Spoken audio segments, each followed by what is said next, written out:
突如其来的大雾以吞噬一切的速度笼罩整个小区，直到有人在雾中伸出手，指尖瞬间发黑溃烂时，人们才惊觉这不是天气，而是一场残酷的狩猎。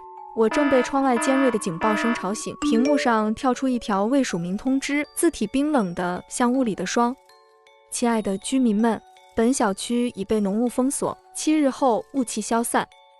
为确保生存，务必遵守以下规则。规则1：雾气里面含有剧毒，严禁直接接触大雾。规则2：家是安全区，但是每家仅限单人居住时才会生效。规则3：若家里有其他人，必须遵守每个家庭中的家庭附加规则。规则4：家中并非绝对安全，时刻保持警惕。规则5：冰箱内的食物只能吃1天。规则6：夜晚饥饿感会急剧放大，如果白天不吃饭，晚上大概率饿死。规则7：若是食物吃完，可以下楼购买食物。规则8：社区没有服务人员，任何敲门声绝对不要回应。规则9：大雾期间禁止出门。规则10：不要相信任何人，一切以自保为上。再强调一遍，请大家遵守以上规则。希望我们7天后的晴天再见。我以为是恶作剧，正要锁屏继续睡觉，单元业主群已经炸开了锅。有的人吐槽无聊恶作剧，有的人质疑精准推送，群里消息爆炸，消息响个不停，直到一张照片被抛出。群友408住户发了一张照片，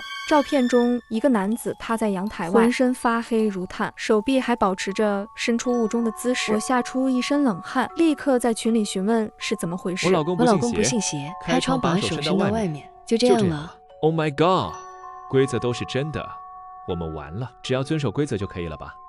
不应该吧？这规则里面有好多矛盾的地方。每个人家里是安全的，但只能住1个人才有效。这栋楼也不是单身公寓啊，一家3口怎么住？单人安全区就是让我们骨肉相残。冰箱里的食物只能吃1天，不能出门，又要采购，这是逼死我们。家里既是安全的，有时也是不安全的，只能有1个人。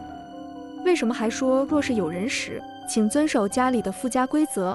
这些消息一定有真有假。我又从床上爬起来，冲到冰箱前，里面的蔬菜早已腐烂发黑，仅剩半袋大米和几包挂面，刚好够1天的量。我煮了碗清汤寡水的粥，刚喝2口，手机再次震动。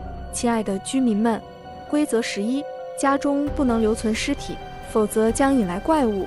我猛地拉开窗帘，雾浓得像凝固的墨，5、6米外的楼栋只剩模糊轮廓。突然，隔壁传来开窗声，紧接着是重物落地的闷响，是有人被推下去了，还是别的什么？我不敢深想，死拉上窗帘，后背已被冷汗浸透。幸好我自己1个人住，可这末日里，人心比怪更可怕。咚咚咚，门外突然传来敲门声，伴随着刻意温柔的男性声音：您好，我是社区服务人员，您家漏水需要检修，麻烦开下门。规则8中明确说，社区没有服务人员，任何敲门声绝对不要回应。我打开手机，小区业主群早就炸了锅。我家也有人敲门，说楼下反映漏水，千万别开，这是陷阱，谁开门谁就是傻子。敲门声越来越重，想要砸穿门板。突然，隔壁408传来一声短促的尖叫。很快，粘稠的腐败物顺着门缝渗过来，让人作呕。我用仅剩的挂面做了碗葱油面，刚吃2口，面条突然发黑发霉，恶臭扑鼻。看来食物有时间限制，过了某个节点就会自动腐烂，根本留不到第2天。明天的食物怎么办？规则6：夜晚饥饿感会急剧放大，晚上大概率饿死。矛盾背后或许是警告而非禁令。看来出门有死的可能，不出门则是必死。难道屋里也藏着某种威胁？是怪物吗？我正纠结要不要拼一把的时候，手机第3次更新规则，穿防护服出门就不怕雾气了。家里没有这东西。刚吐槽完，敲门声又响起，只不过只敲了2下。我从猫眼望去，门外空无一人，只有一套防护服。我迅速穿好防护服，检查完每一处接口，在群里留了句门外有防护装备，大家想出门的话可以穿上后，便推门下楼，冲入浓雾。路灯在空中折射出森森绿光，脚下的路湿滑黏腻，像是踩在某种生物的粘液上。我凭借着记忆摸索着道路，走到超市门口。超市门口竖着一块黑板，上面的粉笔字歪扭狰狞。上面是新的规则：规则1，可以购买肉类食品，但是绝对不能吃。规则2，虽然肉包子很好吃，但是超市不卖肉包子。规则3，每天的蔬菜都很新鲜，但是隔夜蔬菜一定不可以吃。规则4，每人仅限购买1天口粮。规则5，餐厅区域的食物禁止食用。规则6，每日仅供应30人份食物，只有30份。这分明是在怂恿自相残杀啊！越来越多的人涌向超市，我赶忙也跑了进去。你是409的丸子？有人拍我肩膀，声音隔着防毒面具有些模糊，但我还是听出了他的声音。是我楼上509的独居住户坤哥，里面全是速食方便面。看来我们想的都一样，肉不能吃，菜的话，因为我们都不是专业人员，谁都不能分辨出是哪天的。小区里的超市又没有米和面条，剩下的只有方便面了。我点头附和，正要转身，却瞥见他盯着肉柜出神，那些肉类泛着诡异的油光，像有魔力般勾着食欲。我强行移开目光，将坤哥拽去旁边，从货架拿了6袋方便面后，准备排队结账。你下来的时候注意到了吗？楼下面很干净。我没有意识到坤哥这句话是什么意思。每家只能住1个人，就算是1家2口，这么多家，下面也该是尸山血海才对。但是刚才看地面却很干净，没有尸体，连血迹也没有。那尸体能去哪儿？听到这，我毛骨悚然。我往超市门口看去，发现此时超市门已经关上了，外面徘徊着不少人，那块黑板也消失了。看来30个人进来后，黑板就会自动消失，那后面的人岂不是看不到这些消息，也买不了东西了？我叹了一口气，看来不能轻易出去了，这不得8层皮。规则可没说不能抢啊，谁都不想死。现在超市里的人成了待宰的羔羊。很快轮到我们结账，手机突然又弹出更新，亲爱的居民们，规则更新。规则13，遇到无防护者立即远离，切勿接触。规则14，即便是有防毒面具和防护服的人，也不能完全相信他们，很有可能是怪物假扮的。规则15，超市和食堂里的肉不能带出去。人群瞬间炸开，警惕地拉开距离，货架被撞倒。我突然抓起一盒猪肉，快步走到门口，在拉开门的瞬间将肉扔了出去，随即狠狠关上门。你疯了！我嘘了一声，让他好好看看外面。只听见从外面传来一阵打斗的声音，透过窗户看去，只见一群人疯狂争抢这块肉，没抢到的人不断咒骂，疯狂地砸门。防护时效快到了，再不走就回不去了。我把方便面塞进防护服内侧，坤哥也有样学样，趁着人少，我们迅速冲了出去。外面早就有人在等着了。把吃的交出来！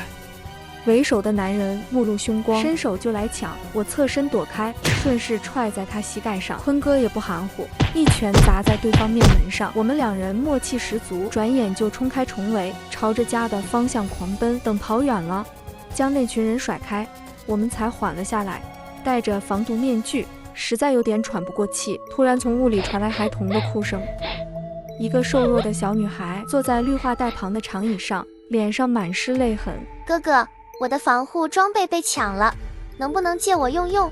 小女孩一边哭一边朝我们走来，一把抱住我的腿，瞬间一股寒气袭来。没有防护服，她怎么能在屋里存活？是怪物！我直接甩开小女孩，拽了坤哥一把，头也不回地往前跑。哥哥，我真的好疼啊！求求你们帮帮我！他喊了半天，见我们没理他，重新爬上椅子，继续坐好。为了一探究竟，我和坤哥躲在灌木丛后，看见一个穿防护服的男人，于心不忍，脱下装备递给他。下一秒，男人浑身发黑，倒在屋里抽搐。小女孩站起身，嘴角裂开，夸张的弧度扑上去啃噬起来。片刻后，男人只剩下一张完整的皮囊，小女孩像虫子般钻了进去。皮囊缓缓站起身，变成了男人的模样。我和坤哥吓得魂飞魄散，拔腿就跑，拼尽全力往家跑。回到家，我瘫坐在地上，摘下防毒面具，大口喘气，看了眼业主群。这时里面已经少了很多人说话，看来不少人遇难了。坤哥拉了个4人小群，群成员都是独居住户，除了我们，还有203的阿泽和307的小雅。我觉得这里不简单，要想活下去，咱们应该合作，互相分享各自获得的情报。我支持坤少这个提议，毕竟无论如何，我都没办法和那些杀过亲人的人合作，说不准什么时候他们就会在背后给你一刀。我跟着在群里附和道，现在这种情况，我们携手合作，生存的几率将大大提高。我和坤哥今天去的是超市，你们俩去的是哪？超市关门了，我们去了餐厅。什么？你们的食物在餐厅买的？看到两人的肯定回复，我连忙将超市门口的规则发到了群里。我还特别标红了那条规则：超市生存规则5，餐厅区域的食物禁止食用。片刻后，阿泽也把餐厅的规则发过来。规则1：餐厅提供美味食物，保质期24小时。规则2：免费肉包，禁止打包外带。规则3：餐厅闭店期间禁止留人。规则4：今天提供100人份，先到先得。规则5：切忌食用超市任何食物。我有点懵逼，规则矛盾，难道有假？这超市有肉包品类，但是没有卖，而餐厅却有卖。餐厅从超市进货，超市肉不能吃。如果肉包子也是超市的，卖给了餐厅，那餐厅肉包子是不是也不能吃？这时坤哥在群里问道。有，全是素菜，肉是抢不过而已。我大脑飞转，餐厅除肉包，没大不同。正思索着，身后传来熟悉声音：丸子，太阳晒屁股了，爸妈做好饭了，快起来吃饭。来了，我顺口答应。刚要起身，突然意识到不对，自己一人住，怎么有人在我家里？我总算理解规则3了，若家里有其他人，必须遵守每个家庭中的家庭附加规则。这时手机再次响起，亲爱的居民们，规则更新，规则16，家里人惧怕服务人员会给他们开门。规则17，务必锁好大门，否则服务人员会闯入。规则18，门坏了，立即到没有活人屋子暂住1晚，切记只能1晚，不然家里人会生气。我立刻在群上告知他们3个现在的状况。这莫名多出的2人实在令人毛骨悚然。突然门被推开，丸子怎么还不出来吃饭？就知道玩手机。你都多大了，还不让人省点心？我猛地回头，发现竟然是隔壁408的邻居。他们不是死了吗？这时我才理解规则4的表述。家中并非绝对安全，时刻保持警惕。在家中时刻警惕的就是这种情况。想起昨晚怪物进食，他们是披人皮的怪物，看来现在只能谨言慎行，随机应变了。我强行扯动嘴角，脸上露出一个比哭还难看的僵硬笑脸。我不管多大，也还是你们的乖孩子呀。那行，你搞快点。正在换衣服，突然摸到了口袋里有东西，掏出来一看，竟是一张沾血的纸条。打开一看，发现竟然是一份家庭附加规则。规则1：在不知原材料来源时，不要吃家里人做的饭规。规则2：如果不想被做成饭菜，远离厨房。规则3：洗手间内绝对不能照镜子。规则4：洗手间马桶是安全区，但是只能在上面待半小时。规则5：如果洗手间有声音，不要理会。我走出卧室，肉汤香气直冲鼻腔，勾得人食指大动。我咽了咽口水，默默拿出怀里的酸菜方便面。贾妈见状，怒气值爆表，直接发飙：我做的饭就这么难吃吗？你怎么不吃？听见没有？快点过来吃，别惹你妈生气，不然揍死你。贾爹边说边端着肉汤走过来，一副不喝就死的样子。我看着碗里的汤汁浓稠发黑，里面甚至还漂浮着细碎的毛发，不禁心里一阵犯嘀咕。我急中生智，在贾爹走过来时顺势站起来，撞到他的手，肉汤洒了一地。妈，我在减肥呢。女朋友嫌我胖，我挤出僵硬的笑。我先去房间换衣服。你小子终于开窍了，算了，不耽误你追女孩子了。既然你不吃，去厨房帮我把做好的饭菜端过来。我去奶奶的，这是让我去端饭，还是把我做成饭啊？妈，您做的饭太好吃了，我怕忍不住偷吃，减肥就前功尽弃了，我还是锻炼去吧，争取快点拿下。我马上逃回房间，刚关上门，就听见客厅传来咀嚼骨头的声响，清脆的令人头皮发麻。我长舒了一口气，再次拿起手机查看小区业主群，很少有人说话，估计都有了自己的小团队。不过4人群里有未读消息：家人们，救命啊！老子母胎单身这么多年，今天给我整了一个男朋友，但问题是，老子是男的啊！我直接笑出了声，随后在群里打字提示兄弟小心一点，家里人可能会给社区服务人员开门。刚敲完字发送出去，外面突然传来敲门声。开门，楼下反映你们楼上漏水。完蛋，假爸假妈肯定要去开门了。我瞬间冲进洗手间，坐在马桶上假装玩手机，希望可以躲过一劫。听到大门被打开的声音，紧接着是凌乱的脚步声。片刻宁静后，厕所门被打开，一个社区服务人员拎着工具箱走了进来，然后蹲在洗手台下面开始维修起来。我突然想起来，家庭附加规则4，洗手间马桶是安全区，但是只能在上面待半小时，在线等挺急的，他们要是半个小时不走怎么办？我家也是，不过我的是浴缸里，是安全的，我也只能待半个小时。一一对比他们发来的规则，虽然大同小异，但是有一条是相同的，就是在洗手间内绝对不能照镜子。但是怎么让他们主动照镜子，却始终没有头绪。时间一点点过去，转眼就只剩下5分钟，但是这个社区服务人员一点走的意思都没有。我壮起胆子，师傅，能帮我擦擦镜子吗？你说什么？社区服务人员猛地回头，一双猩红的眼珠子紧紧地盯着我。你怎么还不起来？听到这，我心脏瞬间提到了嗓子眼。我强装便秘人士，师傅理解一下，不照镜子我拉不出来，辛苦您帮我擦擦镜子。社区服务人员盯着我看了一会，起身在镜子上面擦拭。当镜面变得清晰的瞬间，他发出刺耳的尖叫，转身狂奔而出。镜子再次恢复雾蒙蒙的状态，直到外面彻底没了动静。我彻底松了口气，刚站起身，突然传来一阵诡异的声音：照照镜子吧。我连忙冲了出去，贾爹看到我出来后问道：修好了吗？别让楼下又打电话投诉。修好了，修好了。我嘴里应付着，身体却往大门方向靠近，却发现怎么也锁不上门。仔细一看，锁镜被破坏掉了，估计是被刚才那个社区服务人员撞坏了，看来得另外找个地方住一晚。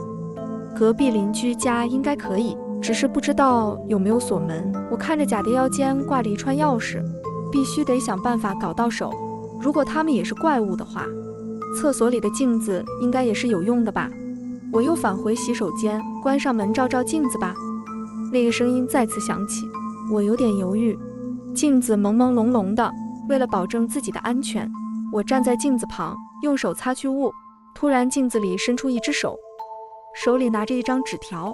我慢慢的凑过去，发现镜子里面还是我自己，只不过里面的我闭着眼睛。我小心翼翼接过纸条，镜子再次恢复雾蒙蒙的状态。打开纸条，如果你能走到这一步，说明你的意识是清醒的。那么接下来你要记住真实规则。规则1，肉类是怪物的食物，素食可安全食用。规则2，如果门锁坏了，可以去门卫室找门卫，他会帮忙维修。规则3，镜子能揭穿怪物的伪装，怪物最惧怕镜子。规则4，你可以回应洗手间里的声音。规则5，没有活人的屋子不会上锁，禁止和死去的人交换任何东西，否则会付出相应的代价。规则6，务必时刻确保自己意识清醒。这么看来，家庭规则中的第3条、第5条是错误的。我第一次意识到动脑是多么痛苦。那些矛盾的规则都是为了混淆视听，逼我们犯错。但是这里说的也是真的吗？还是说这也是某种东西刻意混淆我们的手段？按照这个新规则推算，只有手机里发送的规则是正确的。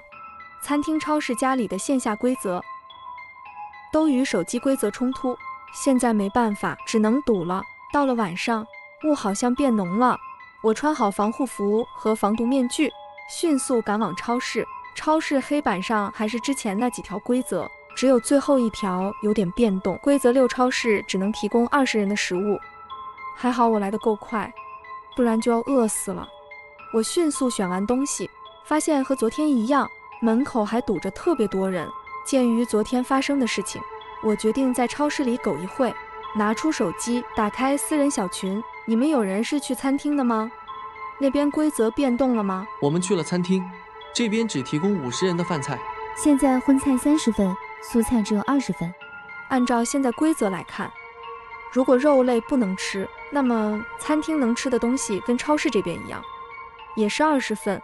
坤哥在群里继续分析说，按照一天少10份的情况来看，第3天也就是明天只剩下10份，等到第4天可能就彻底断供了。如果真是那样的话，那我们必须在第4天晚上逃离这里。规则说大雾7天后就消散了，而且你们只是猜测而已。万一第4天晚上还供应呢？就算是真的，那该怎么离开呢？不要忘了，有的规则是错误的。你以为门卫会好心放我们离开吗？听到提起门卫，我突然想起一件事情。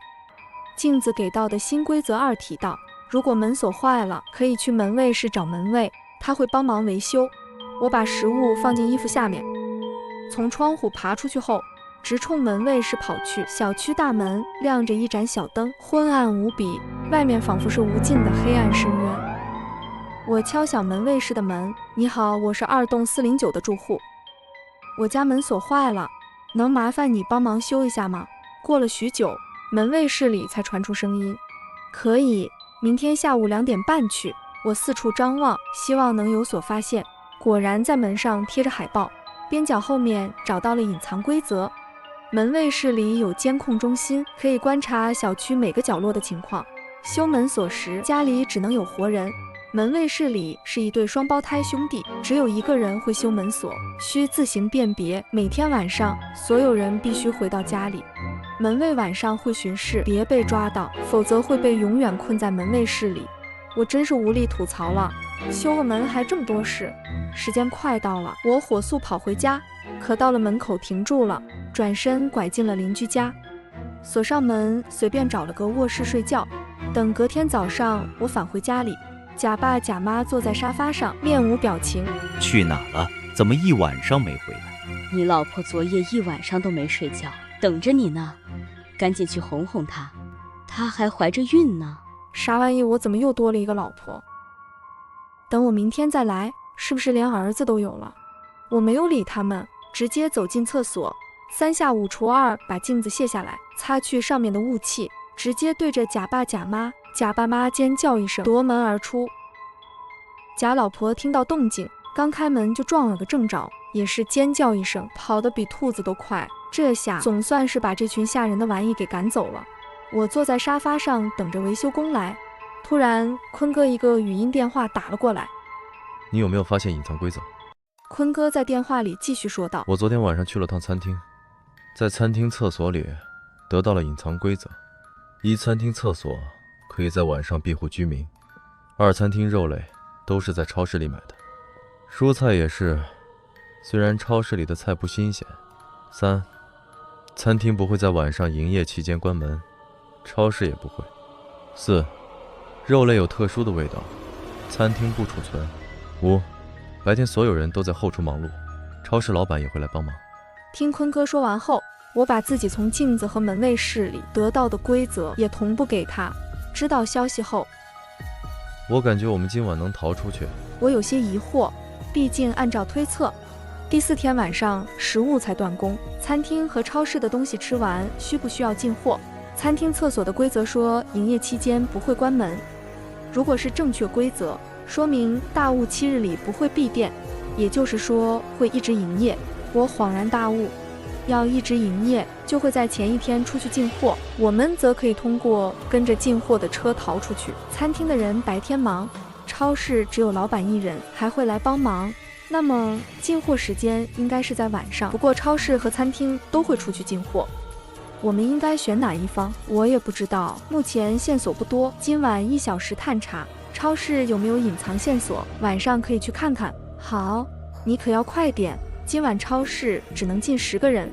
先不说了，我得等门卫过来修门锁挂了。下午2点半，门卫准时敲门，打开房门，门口站着2位长相一模一样的门卫，他们2个憨笑一下，嘴角的弧度都一样。2人提着工具箱，异口同声地说道：“只有哥哥修的门，外面的人才打不开。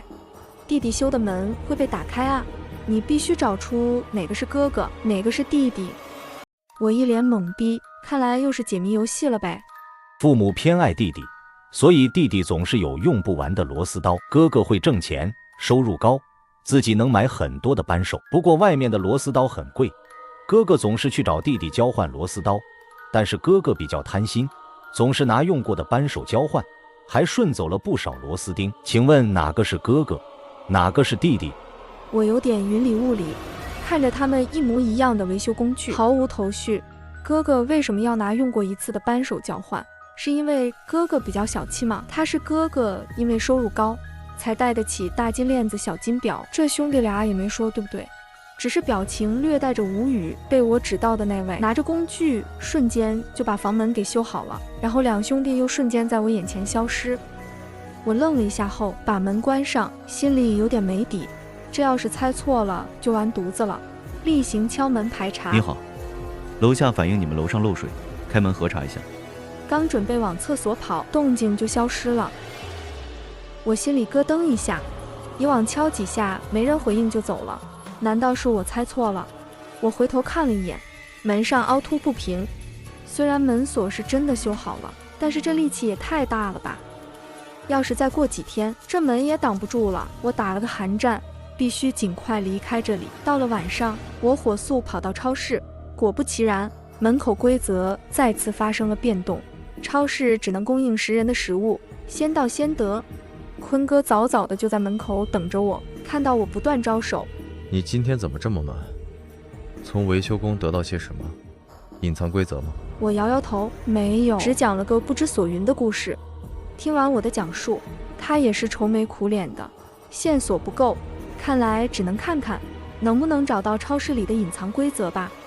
我们两个将超市转了一圈又一圈，正在不知所措之际，坤哥突然用胳膊碰了下我。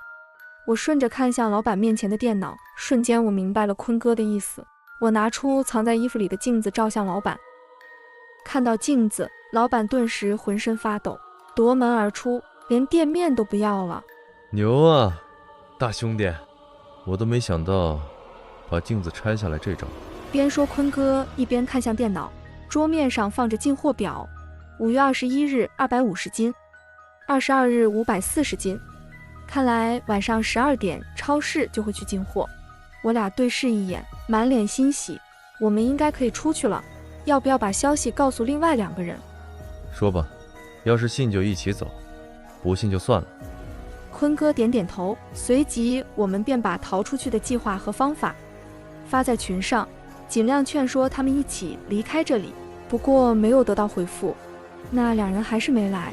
防护时间只剩下20分钟。这时群里也发来消息，谢谢你们的好意，我觉得还是等7天后大雾消散时比较安全。我在餐厅得到了隐藏规则，超市和餐厅都不会闭店，现在还有时间，你们如果想回来的话还来得及。我也得到了隐藏规则，闭店期间不仅餐厅不能有人，超市也不能待，不然会被门卫室里的人抓走，生死有命，富贵在天，祝我们好运。我和坤哥还是想再争取一下，但是最终还是被2人拒绝了。没办法，今晚我们2个决定放手一搏。临走前，我们检查了下电脑，看看还有没有其他线索。电脑下压着一张纸，我抽了出来，发现是一张送货单。5月21日12点，泡面30箱，火腿肠10箱。5月22日12点，泡面20箱，火腿5箱。我仔细端详着，顿时生出冷汗。快走，我们猜错了。餐厅的货车才是出去的。坤哥一脸懵逼，但还是跟着我跑了出去。我边跑边解释，那超市里进菜会进一些不新鲜的吗？坤哥还是懵逼的状态，我只好继续解释。今天从那2个维修工讲的话，我一直在想，他们肯定也遵循着某些既定的规则。拿餐厅和超市对比，这2个相当于哥哥和弟弟的关系。餐厅可以看作是哥哥，那么扳手就类似于蔬菜，而弟弟是超市，螺丝刀则是肉类。父母偏心弟弟，总是给弟弟螺丝刀，而哥哥只能出去买扳手。就是在说，在小区里死去的人都会被做成怪物的食物，然后配送到超市里。那么出去外面进货的就只有餐厅。哥哥把用了1次的扳手给弟弟带走了。螺丝刀和螺丝钉类比过来，就是餐厅把放了1天的菜给超市。换取肉和肉包子。那张外来送货单表明，超市里的方便面、火腿肠等零食全都是外面在中午给送过来的，所以说超市根本不会出去进货，要去也是去屠宰场。奶奶的，差点被骗了！我们连忙往餐厅跑，在防护时间最后1秒，顺利躲进餐厅卫生间的隔间里。每个隔间里面都有一套新的防护服，我们2个躲在里面，大气不敢出。终于，外面的喇叭声打破了寂静。车来了，我们谨慎地走出去。餐厅里面一个人也没有，雾气越来越浓了，货车的灯光只能透出一点。我俩悄悄爬上货车的后厢，对视一眼，是死是活就看今天的定数了。车子轰隆隆启动，我们2人都有点犯困，也是这几天过得那么提心吊胆的。想到终于能逃出这该死的小区，前所未有的安全感让人整个放松下来。朦朦胧胧中，突然一阵嘈杂的响声将我们惊醒。我们从监控里看到，你们深夜还在外面溜达，别挣扎了，跟我们回去吧。说完，2人便慢慢逼近我们。我们深知，一旦被他们抓到，就基本见不到明天的太阳了。既然离逃出去只差1步，那只能奋起反抗了。我和坤哥对视一眼，然后迅速行动。坤哥一个铁山靠将门卫压住，我掏出镜子对着他们输出，2个门卫浑身发软，已经没了反抗的力气。我俩一脚将他们踢下车厢，2道黑烟从身体中脱离，然后凝聚成一个整体。不过只能眼睁睁看着我们远去。本以为终于可以安心了，还没等我们喘口气，没想到那个怪物竟然不断壮大，似乎是吸收了周围的黑雾，有点不妙。下一秒，怪物身体直接爆开，一股强烈的气流瞬间炸裂，将我们连人带车一起掀飞。我俩被震得眼前一黑，失去了意识。醒醒，醒醒！你们怎么回事？怎么睡在车顶上？我被晃醒，许久没见过灿烂的阳光，照得我眼睛都睁不开了，半晌才缓过来，耳边全是司机辩解的声音。俺就是个收棉花的，也不知道他俩是怎么上来的。俺真的没有违规拉人啊，俺都是30多年老司机了，不会连这点法律意识都没有的。我和坤哥对视一眼，欣喜若狂，出来了，我们活下来了。我们解释说，我们喝醉了，有点模糊，什么事都不知道，反正这事说出去也没人会信，反倒会被当成神经病。随后我打了个出租车回家。出租车司机听到我要去的地方，有点惊讶，那里前些天可是出了重大事故的，都上新闻了，整个小区天然气管道严重老化，发生泄漏爆炸，伤亡很是惨重，基本无人生还。里面该不会有你们的亲人吧？节哀年轻人，我和坤哥都愣住了。那我们前几天经历的是怎么回事？就算是做梦，也不可能2人同时做一样的梦吧？不过无论是大雾还是事故，至少我们逃出来了。不管了，我和坤哥都靠坐在出租车上休息，我们都没发现出租车外面又缓缓升了一层雾，一场从未见过的大雾。